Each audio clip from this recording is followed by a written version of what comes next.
లక్షలాది మందికి మన తెలుగు మ్యాట్రిమోనీ ద్వారా వివాహాలు జరిగాయి. తెలుగు వారి number 1 choice Telugu matrimony. Pahalgam ఉగ్రవాదుల దాడిలో మృతి చెందిన విశాఖవాసి చంద్రమౌళి అంతిమయాత్ర జరుగుతోంది. చావులమ్మదుం శ్మశాన వాటిక వరకు అంతిమయాత్ర జరగనుంది. అక్కడ అంత్యక్రియలు జరుగుతాయి.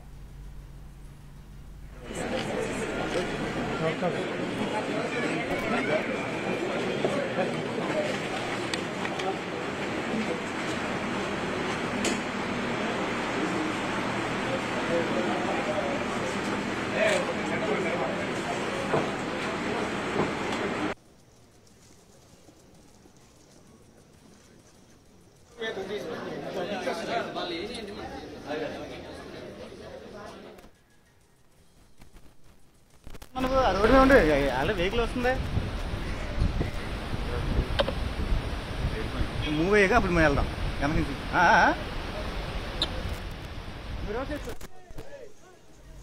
పహల్గాం ఉగ్రవాదుల దాడిలో మృతి చెందిన విశాఖవాసి చంద్రమౌళి అంతిమయాత్ర జరుగుతోంది.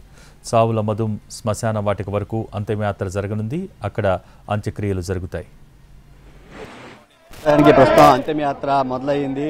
ఈ కార్యక్రమంలో ప్రస్తుతం ప్రభుత్వ అధికార లాంఛనాలతో ప్రస్తుతం ఏదైతే అంతిమయాత్ర కొనసాగుతుంది, దీనికి ప్రస్తుతం అందరూ కూడా నివాళులు అర్పిస్తున్నారు. మరోవైపు ఎన్టీవీ కూడా ఉగ్రవాదులు దాడిలో చనిపోయినటువంటి చంద్రమౌళితో పాటు మిగతా వాళ్ళకి కూడా నివాళులు అర్పిస్తుంది. ప్రస్తుతం ఇదంతా కూడా విశాఖ నగరంలో శోక సంద్రంలో మునిగిపోయినటువంటి ఘటన. ఎందుకంటే సరదాగా అక్కడ విహారయాత్రకు వెళ్ళిన తర్వాత ఈ విధంగా అనుకోని విపత్తు ఇది అని చెప్పుకోవాలి. ఈ ప్రమాదంలో అయితే మాత్రం అక్కడ ఉగ్రవాదుల దాడిలో ప్రస్తుతం అక్కడ మొత్తం 6 చిక్కుకోగా దురదృష్టశాత్తు చంద్రమౌళి అనే రిటైర్డ్ బ్యాంకు ఉద్యోగి చనిపోవడం జరిగింది. నిన్న సాయంత్రం వాళ్ళ కుటుంబ సభ్యులు ఎవరైతే యుఎస్లో ఉన్నటువంటి ఇద్దరు కుమార్తెలు కూడా చేరుకోవడం జరిగింది. ప్రస్తుతం మనం చూస్తున్నాం ప్రభుత్వ అధికారులతో పాటు వివిధ పార్టీల నాయకులు పరామర్శించడం జరిగింది వాళ్ళ కుటుంబ సభ్యులకి. ముఖ్యంగా చూసుకుంటే చావుల మదం శ్మశాన వాటికలో అంత్యక్రియలు అనేవి జరగబోతున్నాయి. దీనికి సంబంధించి ప్రస్తుతం విశాఖ ఆర్కే బీచ్లో అంతిమయాత్ర మొదలవుతుంది. కొనసాగుతున్నటువంటి పరిస్థితి కనిపిస్తుంది. కొద్దిసేపటి క్రితమే హోమ్ మినిస్టర్ పాటు మంత్రులు వీళ్ళంతా కూడా నివాళులు అర్పించారు. ఇంకా చూసుకోవచ్చు ఇప్పటికే ఏదైతే ఉగ్రవాదుల దాడిలో చనిపోయినటువంటి మృతులందరికీ కూడా ప్రతి ఒక్కరూ నివాళులు అర్పిస్తున్నారు. వాళ్ళతో పాటు ప్రజలతో పాటు ఎన్టీవీ కూడా నివాళులు అర్పిస్తున్నటువంటి దృశ్యాన్ని మనం చూస్తున్నాం. మొత్తం దారి పొడిగిన ప్రతి ఒక్కరు కూడా ఏదైతే నడుస్తున్నటువంటి మొత్తం చూసుకోవచ్చు.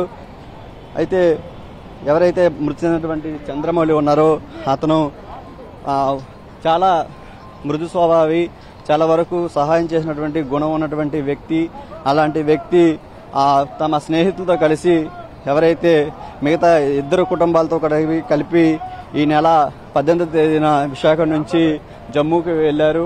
ఆడికి వెళ్ళిన తర్వాత ఈరోజు తిరిగి వచ్చేసినటువంటి పరిస్థితి. కానీ ఈలోగా అక్కడ జరిగినటువంటి అటాక్లో మృతి చెందినటువంటి దారుణ ఘటన ప్రస్తుతం విశాఖలో ప్రతి ఒక్కరిని కూడా కలిచివేస్తుంది. నిన్న మొన్న విషయం తెలుసుకున్నటువంటి వాళ్ళ కుమార్తెలు కూడా అమెరికా నుండి రావడం జరిగింది. అయితే ఈ సంబంధించి మనం చూస్తున్నాం పోలీసు లాంఛనాలతో, అధికార లాంఛనాలతో మనకి జరుగుతున్నటువంటి ఈ అంతిమ యాత్రలో ప్రతి ఒక్కరు కూడా పాల్గొనడం జరిగింది. ఇప్పటికే మంత్రులు, అధికారులు అంతా కూడా పాల్గొని వాళ్ళ కుటుంబ సభ్యులను పరామర్శించినటువంటి పరిస్థితి కనిపిస్తుంది. మరోవైపు ప్రస్తుతం చూస్తున్నాం వద్ద మాట్లాడే ప్రయత్నం చేద్దాం. సార్ చెప్పండి సార్, ఏ విధంగా చూడాలంటారు ఈ ఘటనని? చాలా అమానుషమైన చర్య, ఇది ఒక పిరికిపంద చర్య. ఇవాళ దేశంలో ప్రజలు చాలా సౌభ్రాతృత్వంతో శాంతియుత వాతావరణంలో ఉంటున్నారు. ముఖ్యంగా కాశ్మీర్ ప్రాంతంలో ఇవాళ పర్యాటకుల సంఖ్య కేవలం దేశం నుంచే కాకుండా ప్రపంచవ్యాప్తంగా వస్తూ ఉంది. అక్కడ వాళ్ళ ఆర్థిక పరిస్థితులు కూడా మెరుగుపడ్డాయి. గతంలో లాగా 10 సంవత్సరాల క్రితం ఉన్న పరిస్థితులు ఇవాళ కాశ్మీర్లో లేవు.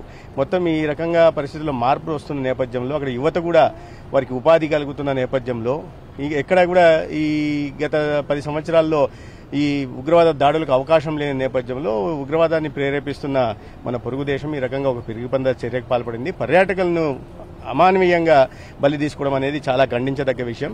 అయితే ప్రభుత్వం, కేంద్ర ప్రభుత్వం, రాష్ట్ర ప్రభుత్వాలు వీరికి అండగా నిలబడతాయి.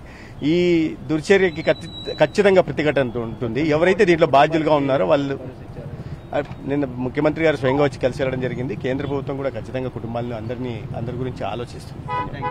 ఇది ప్రస్తుతం అయితే ఈ ఘటన మీద ప్రతి ఒక్కరు కూడా నివాళులు అర్పిస్తున్నారు. ముఖ్యంగా చంద్రమౌళి కుటుంబ సభ్యుల్ని ఎవరు కూడా ఓదార్చలేని, ఎందుకంటే ఇప్పటికీ భార్య, ఆవిడ సతీమణి, ఎవరైతే చంద్రమౌళి సతీమణి ఇంకా షాక్లోనే ఉన్నారు. ఈ ఘటన ఇంకా కళ్ళ ముందే మెరుగుతుంది. అక్కడ ఉన్నటువంటి ప్రత్యక్ష సాక్షులంతా కూడా చెప్తుంది ఏంటంటే, అందరం కూడా తప్పించుకునేందుకు ప్రయత్నించాం, కానీ ఈ విధంగా పాయింట్ బ్లాంక్లో ఉగ్రవాదులకి దొరికిపోవడం వల్ల చంద్రమౌళి చనిపోవడం జరిగింది. ఆ దాడి కూడా పాయింట్ బ్లాంక్లో చేయడం వల్ల అతను ఎటు తప్పించుకోలేని పరిస్థితి అయితే మనం చూస్తున్నాం. ముఖ్యంగా ఏదైతే ఇప్పుడు ఆర్కే బీచ్లో పాండురంగాపురం చంద్రమౌళి ఏదైతే ఇంటి నుంచి ఆర్కే బీచ్ గుండా చావుల మదం శ్మశాన వాటికి అంతిమయాత్ర ప్రస్తుతం నడుస్తుంది. ప్రభుత్వ లాంఛనాలతో అంత్యక్రియలు చేసేందుకు ప్రస్తుతం అన్ని ఏర్పాట్లు కూడా చేసుకున్నారు. ముఖ్యంగా ఈ ఘటనకు సంబంధించి విశాఖ నుండి మొత్తం 3 ఫ్యామిలీలు వెళ్ళాయి.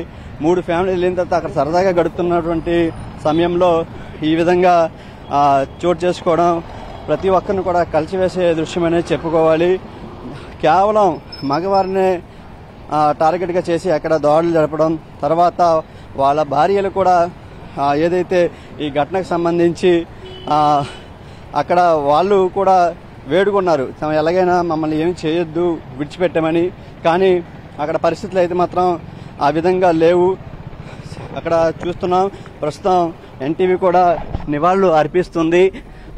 ఏదైతే ఉగ్ర దాడిలో జరిగినటువంటి ఘటనలో చనిపోయినటువంటి చంద్రమౌళి కుటుంబ సభ్యులను కూడా పరామర్శించడం జరిగింది. గత 3 రోజుల నుంచి అక్కడే ప్రతి విషయాన్ని కూడా తెలుసుకుంటున్నాం.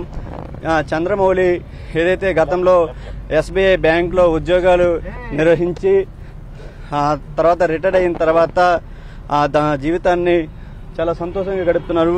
2 పిల్లలు కూడా ఆడపిల్లలు, వాళ్ళు కూడా యుఎస్లో ఉండేవాళ్ళు.